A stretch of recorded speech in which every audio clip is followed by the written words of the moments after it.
Tonight, we uncover former attorney Professor Githu Muigai's half-truths to the Senate that he did not consent to the controversial medical equipment leasing deal.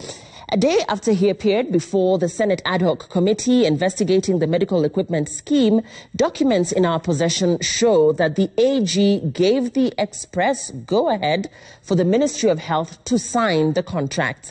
And as Mashirima Kapombe reports, former Health CS Cleopa Mailu contradicted himself during today's hearing. A day after he appeared before the Senate ad hoc committee investigating the MES deal, former Attorney General Githu Muigai blamed the Ministry of Health for failing to adhere to the legal advice he gave prior to the signing of the Managed Equipment Service, popularly known as MES program. What was sought from me and the consent I gave was based on a very specific set of facts, which set of facts are in the letter of 27th February 2015. But documents in our possession show otherwise after the Ministry of Health sought his legal advice on the contracts.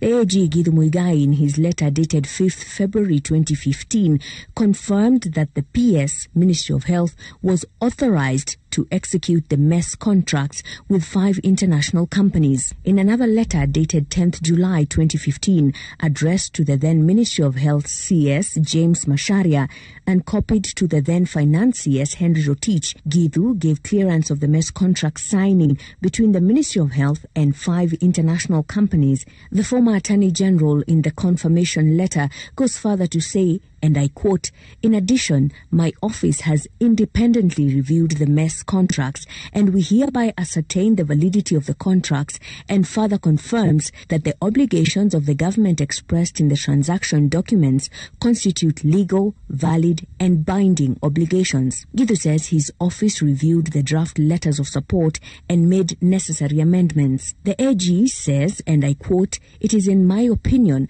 that the letters of supply as amended and enclosed herein are in a satisfactory form for execution by the National Treasury." He further says, "Arising from the above, my office hereby clears the MES contracts as well as the GOK letters of support as modified." But the deal gets more messy. Former Health CS Cleopa Mailu, who implemented the project, was today questioned by the Senate ad hoc committee.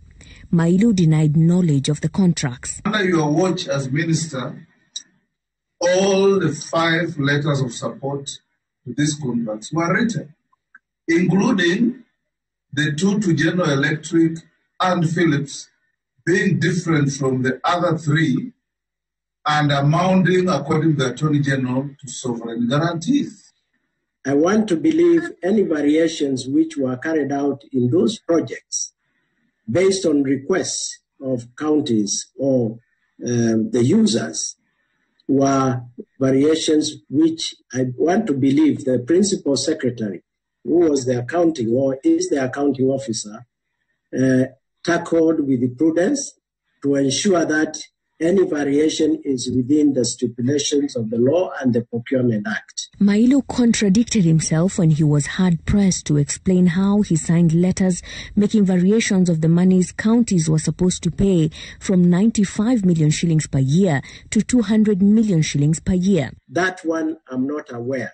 And that has to be explained for me to appreciate, because the variations which were carried out would have been within the limits of the contract.